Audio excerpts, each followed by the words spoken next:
Hai adik-adik, dimanapun kalian berada, senang sekali Karut bisa ketemu kalian hari ini dengan keadaan yang sehat untuk kembali berbakti, memuji, memuliakan nama Tuhan. Yuk, Karut undang adik-adik berdiri, kita akan memulai ibadah kita dengan menyanyikan satu pujian, Terima Sukacita Sorga.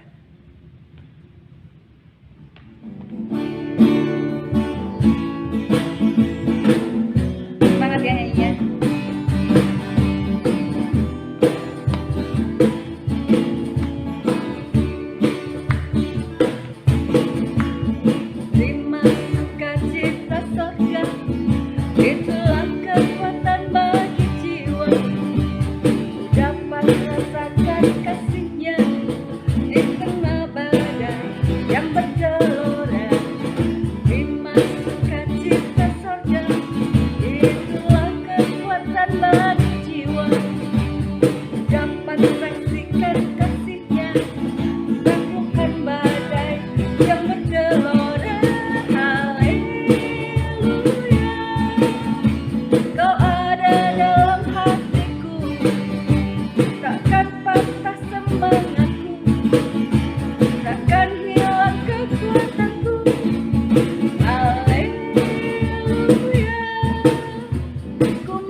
Kita memang harus tetap semangat ya di dalam Tuhan, karena Tuhan itulah sumber kekuatan kita. Kita akan masuk dalam doa pembukaan. Doa pembukaan ini akan dipimpin oleh teman kita, yaitu Tabita. Kepada Tabita, Karut persilahkan. Halo adik-adik, selamat hari Minggu. Sebelum melanjutkan ibadah, mari kita berdoa. Tuhan Yesus, terima kasih atas berkat-Mu hari ini, sehingga kami bisa berkumpul dan beribadah bersama meskipun di rumah masing-masing. Tuhan, sebentar kami akan beribadah, kiranya Tuhan bisa memimpin kami dari awal hingga akhir.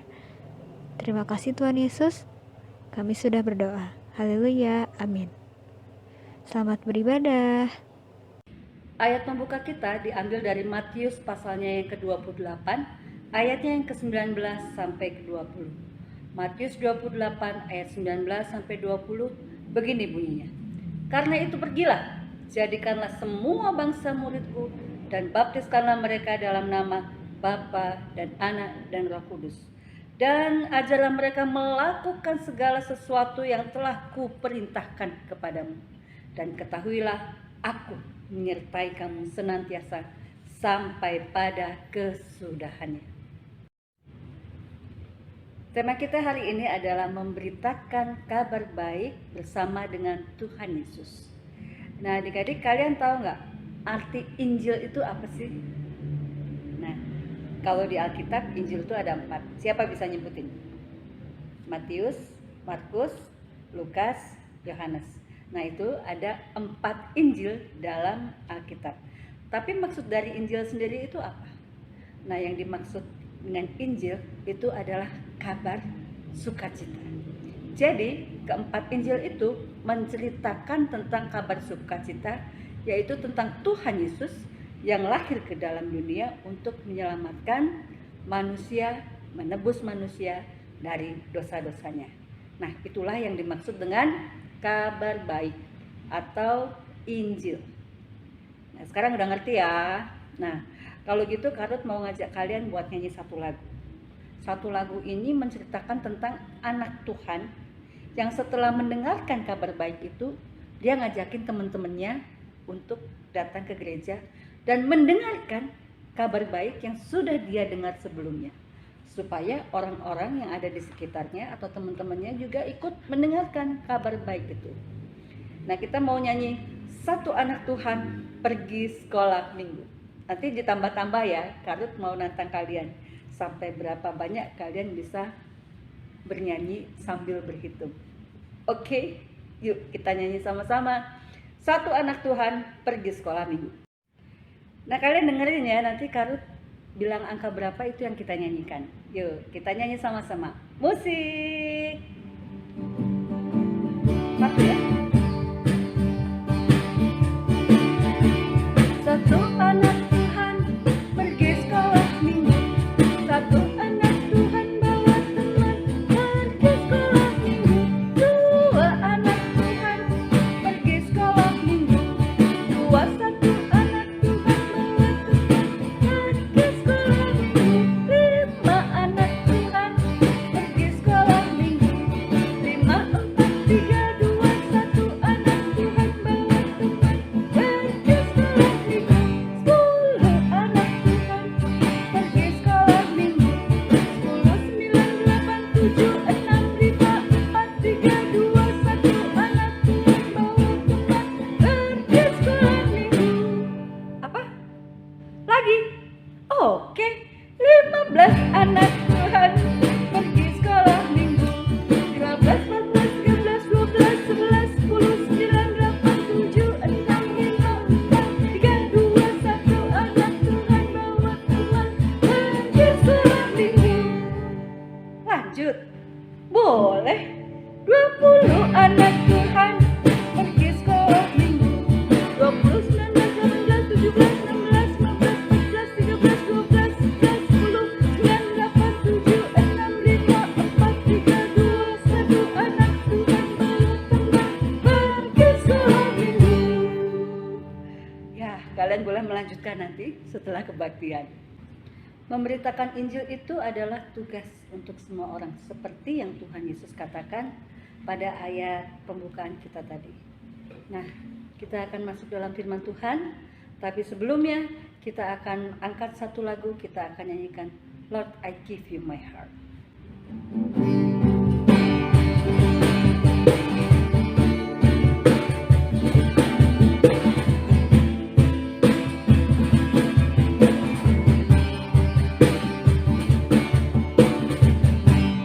This is my desire to honor you. This is my desire to honor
Shalom adik-adik, berjumpa lagi dengan Kak Nathan di sini.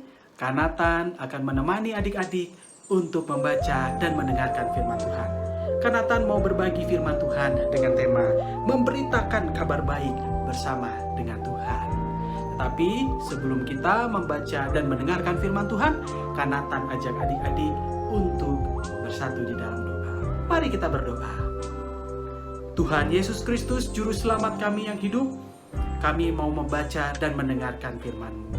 Berikanlah hikmat-Mu kepada kami Tuhan, supaya kami mengerti apa yang hendak Engkau sampaikan kepada kami.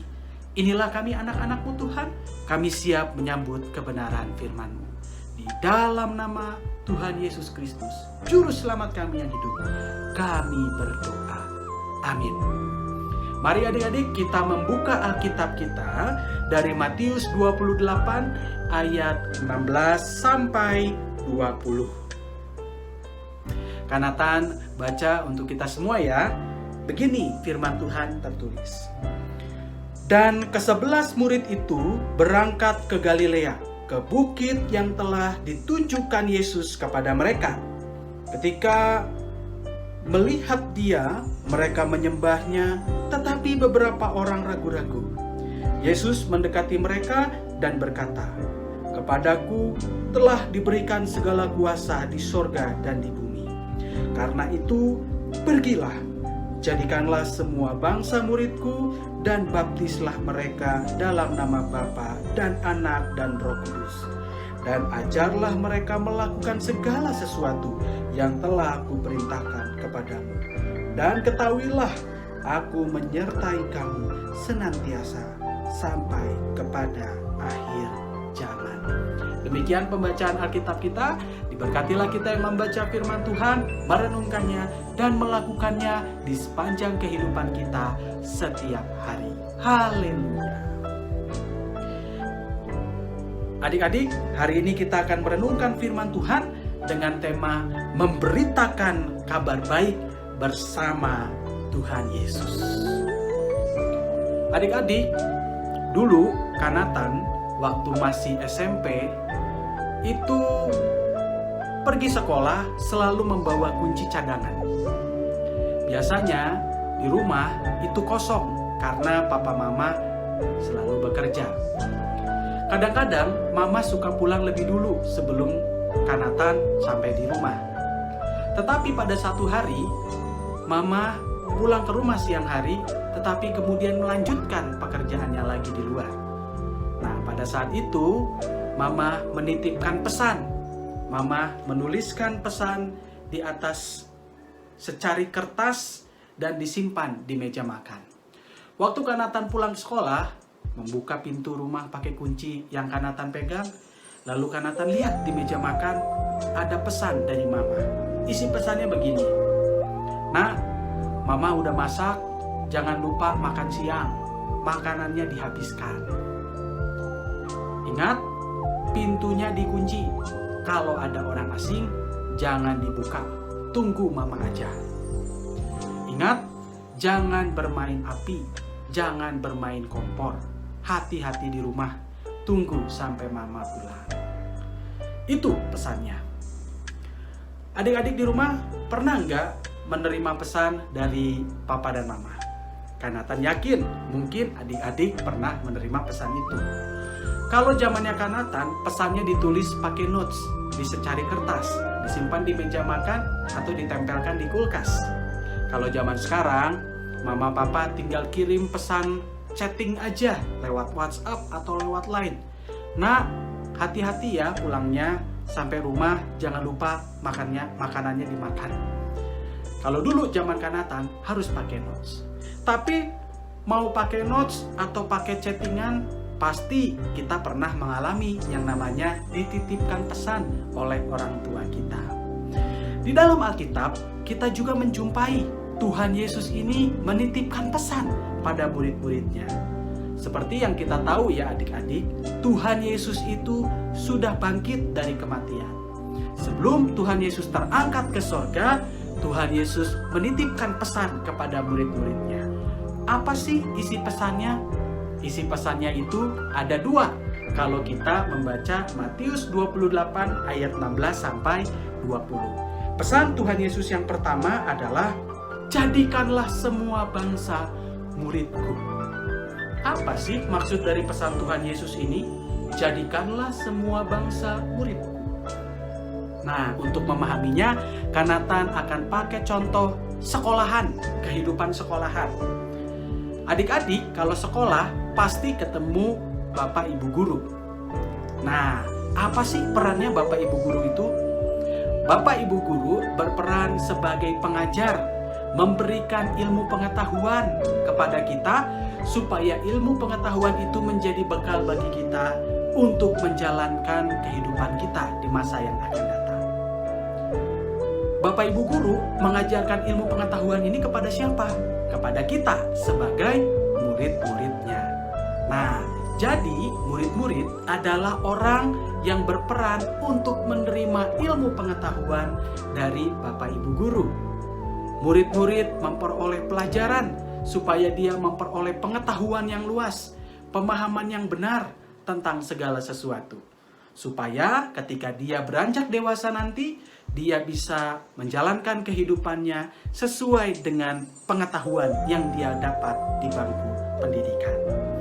Nah, ketika Tuhan Yesus berpesan kepada murid-muridnya, jadikanlah semua bangsa muridku. Artinya Tuhan Yesus ini nitip pesan ke murid-muridnya supaya murid-murid ini mau menjadi pengajar bagi sesama mereka, bagi segala bangsa. Dulu, waktu Tuhan Yesus masih bersama dengan murid-murid, siapa gurunya? Gurunya adalah Tuhan Yesus. Murid-murid adalah murid-muridnya Tuhan Yesus. Nah, sekarang ini Tuhan Yesus mau terangkat ke surga. Murid-murid sudah saatnya menjadi guru. Mereka harus melanjutkan apa yang sudah Tuhan Yesus kerjakan. Kalau Tuhan Yesus sudah menjadi guru bagi mereka, sekarang murid-murid Tuhan Yesus menjadi guru bagi sesama mereka.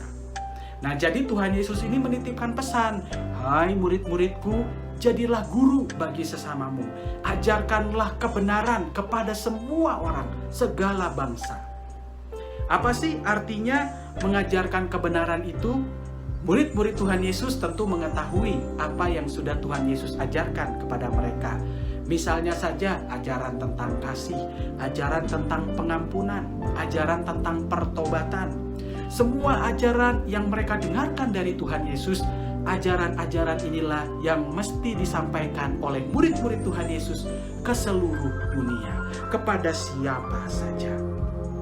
Nah, kita bertanya nih, bagaimana sih cara murid-murid ini mengajarkan sesama mereka? Apakah dari mulut ke mulut seperti guru mereka, yaitu Tuhan Yesus mengajarkan diri mereka sendiri, murid-muridnya? Cara kita untuk mengajarkan tentang kebenaran, cara kita memuridkan orang lain adalah dengan melalui keteladanan. Keteladanan itu apa sih?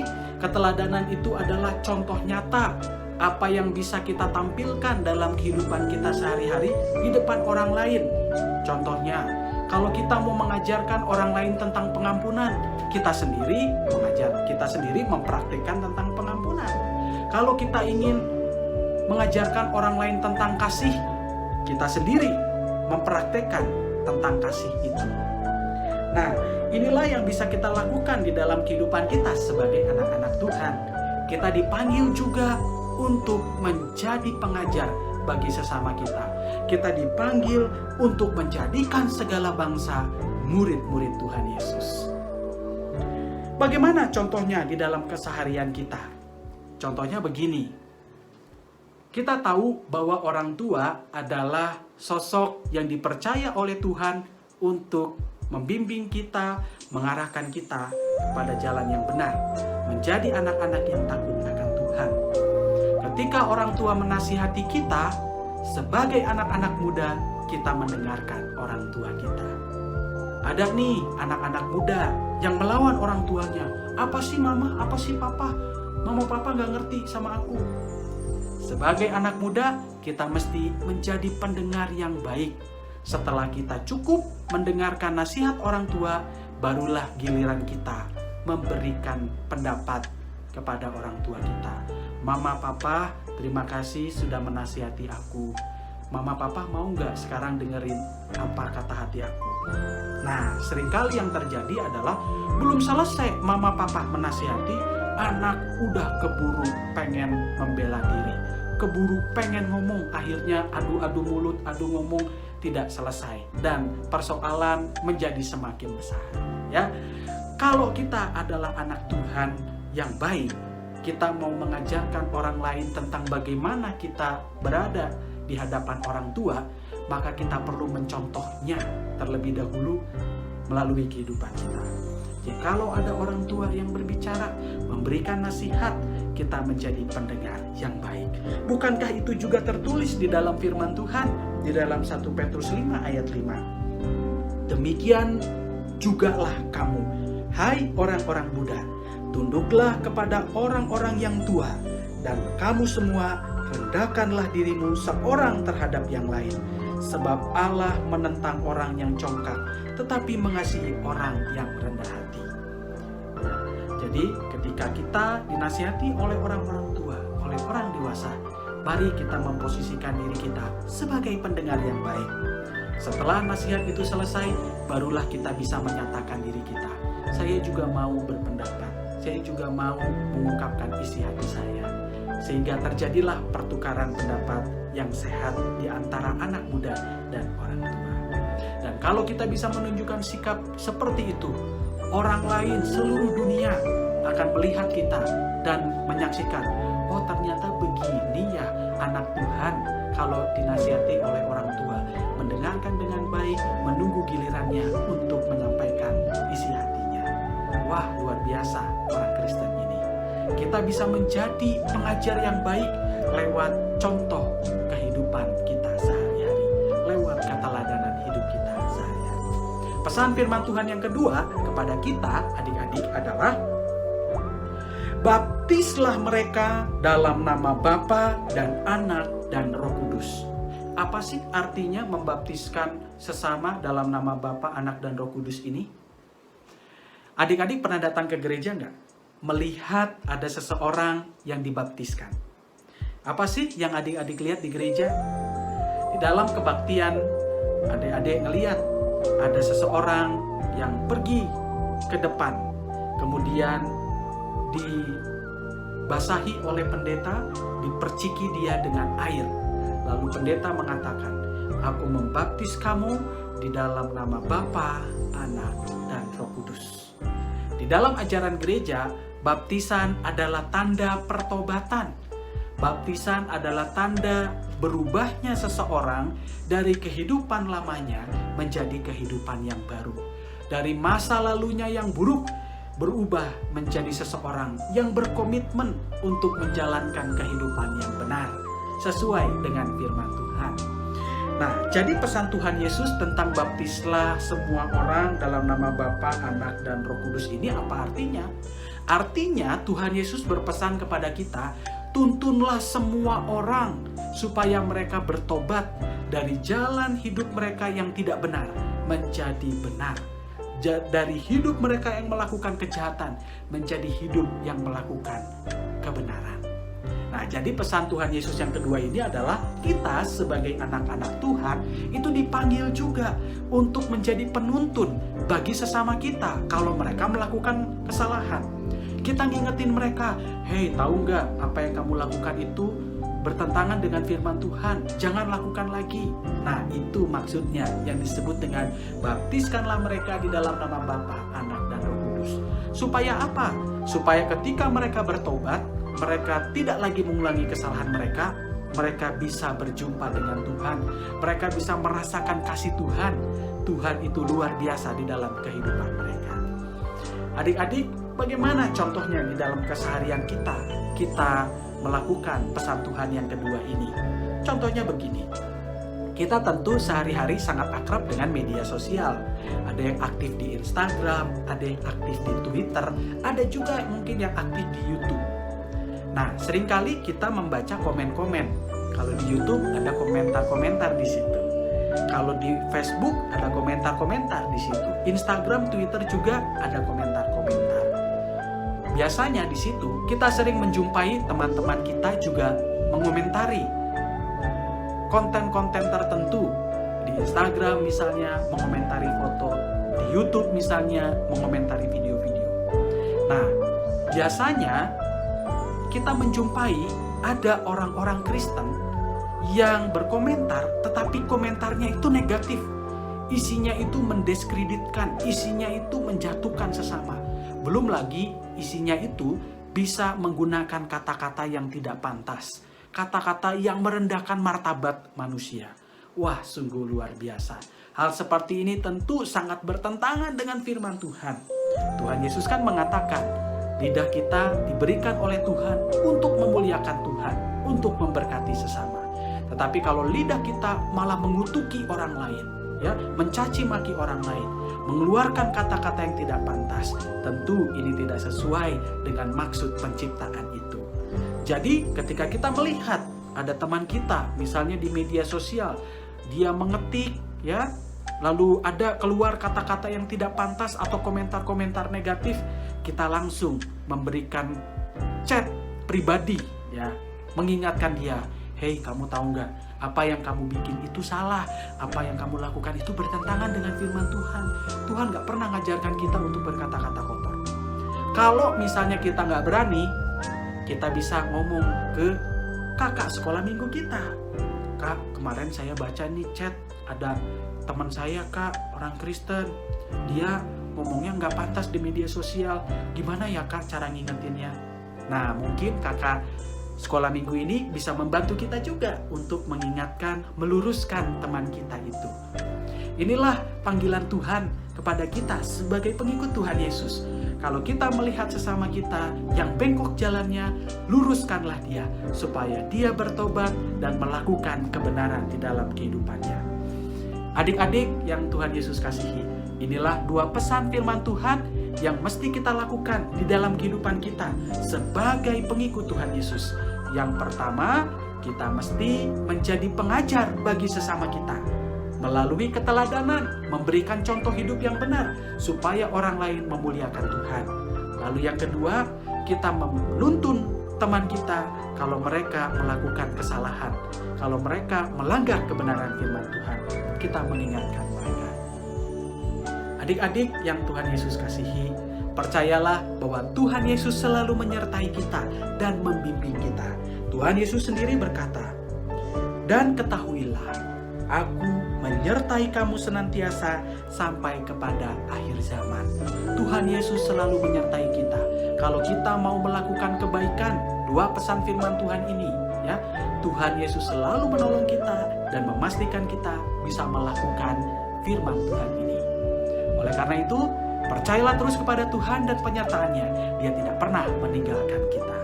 Biarlah firman Tuhan hari ini menguatkan kita semua dan meneguhkan kita semua untuk menjadi pewarta kabar sukacita bagi seluruh dunia. Tuhan Yesus memberkati kita. Amin.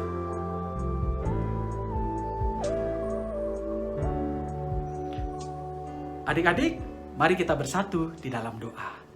Tuhan Yesus Kristus, Juru Selamat kami yang hidup, Engkau mengingatkan kami kembali bahwa kami sebagai anak-anak Tuhan dipanggil untuk menjalankan dua pesan Tuhan, yaitu menjadikan seluruh bangsa, semua bangsa di muka bumi ini sebagai murid Tuhan. Artinya Engkau mengingatkan kami agar kami menjadi pengajar-pengajar kebenaran, mewartakan firman Tuhan kepada siapa saja melalui keteladanan. Engkau juga mengingatkan kami Tuhan, supaya kami menjadi penuntun bagi sesama kami, jikalau hidup mereka tersesat, berseberangan dengan firman Tuhan, supaya mereka bertobat dan merasakan kebaikan Tuhan. Tuhan Yesus Kristus, kami tahu sebagai anak-anak muda-Mu ini, kami masih belajar. Tetapi kami percaya ada Roh Kudus yang menguatkan kami, supaya kami bisa melakukan yang benar, menurut firman Tuhan, menurut kehendak Tuhan di dalam keseharian kami. Terima kasih Tuhan untuk kebaikan-Mu. Berkatilah kami agar apa yang kami kerjakan seturut dengan apa yang Tuhan kerjakan. Dan kemana kami membawa kaki kami kami mengikuti langkah kaki Tuhan. Terima kasih Tuhan. Inilah doa yang kami panjatkan hanya di dalam nama Tuhan Yesus Kristus, Juru Selamat kami yang hidup. Amin. Ayat hafalan kita sama dengan ayat pembuka kita. Terambil dari Matius 28 ayat 19 sampai 20. Sama-sama kita ucapkannya. Matius 28 ayat 19 sampai 20.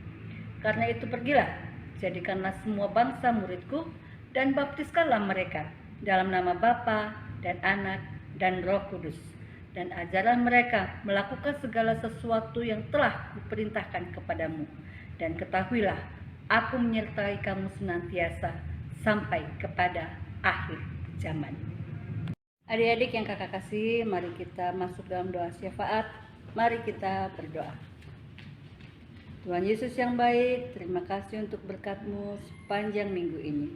Kami mau berdoa untuk bangsa dan negara kami, supaya Tuhan sendiri yang mau berkati, baik dari Bapak Presiden maupun sampai aparatur pemerintahan di desa sekalipun. Tuhan yang akan berkati, beri kepada mereka hikmat bijaksana dalam memimpin bangsa dan negara ini. Terima kasih Tuhan. Kami juga berdoa untuk distribusi vaksin yang sedang dilaksanakan. Tuhan yang akan berkati, sehingga seluruh rakyat Indonesia pada akhirnya bisa menerima vaksin dan kami bisa terbebas dari corona ini. Terima kasih Tuhan. Kami juga mau mendoakan untuk anak-anak yang tetap berada di rumah, bersekolah di rumah. Tuhan yang akan berikan kepada mereka hati yang dengar-dengaran kepada Tuhan, hati yang dengar-dengaran kepada Bapak Ibu guru di sekolah, juga hati yang dengar-dengaran kepada perintah orang tua di rumah. Kami mau serahkan segala sesuatunya ke dalam tangan pengasihan Tuhan. Di dalam nama-Mu Tuhan Yesus, kami alaskan doa kami ini. Amin. Adalah sebuah kehormatan untuk menjadi seorang pemberita Injil. Nah, untuk menjadi seorang pemberita Injil itu tidak harus menjadi seorang pendeta.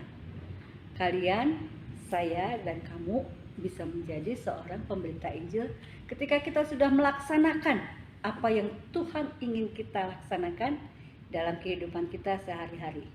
Baik itu dalam pikiran kita, baik itu dalam perkataan, maupun dalam tingkah laku kita. Oke, kita akan menutup ibadah kita hari ini dengan menyanyi Pekerja Kristus yang Mulia.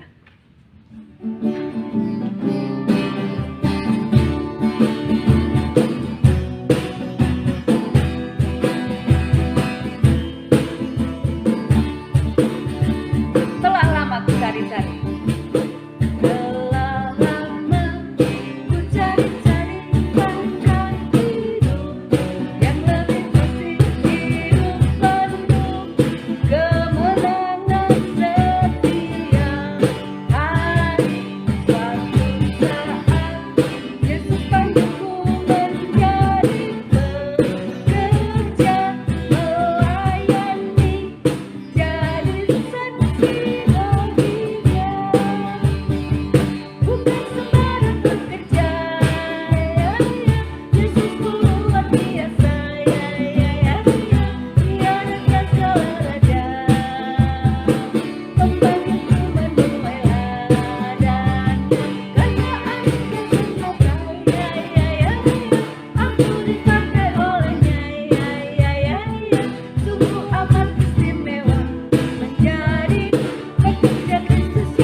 akan menerima berkat Tuhan. Kasih karunia dan damai sejahtera dari Allah Bapa kita dan dari Tuhan kita Yesus Kristus akan selalu menyertai kita dari sekarang sampai selama-lamanya. Bapa, terima kasih. Bapa, terima kasih. Bapa, terima kasih. Bapa di dalam surga, puji terima kasih.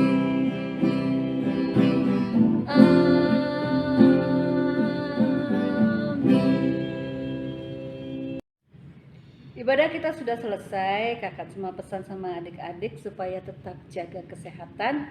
Jangan lupa prokesnya kemanapun kalian berada.